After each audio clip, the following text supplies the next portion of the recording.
And నాకు నా favourite cinema sir ఆపద్ బాంధవుడు. నాకు అది మీకు చెప్పాలనిపించింది sir. One of my favourite cinema sir. నేను యాక్టర్ అవుదాం అనుకోవడానికి వన్ ఆఫ్ ద ఇన్స్పిరేషన్ ఆ సినిమా కూడా సార్. దాంట్లో అసలు that's one of my favourite film sir. And thank you so much sir support చేయడానికి వచ్చినందుకు. Love you so much sir.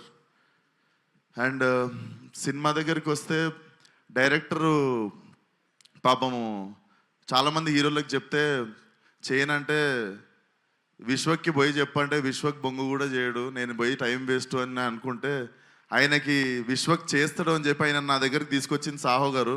అన్న థ్యాంక్ యూ సో మచ్ అన్న. నాకు అనిపిస్తుంది really very special cinema in my career. కొన్నిసార్లు మనం ఎంత చేద్దాం అనుకున్నా కూడా మంచి కథ చేతిలో లేనప్పుడు మనము నడవని సినిమాకు కూడా అంతే కష్టపడతాం, నడిచిన సినిమాకు కూడా అంతే కష్టపడతాం. సో ఆ కష్టం వేస్ట్ అయిపోయినప్పుడు కొంచెం బాధపడుతుంటాం కదా.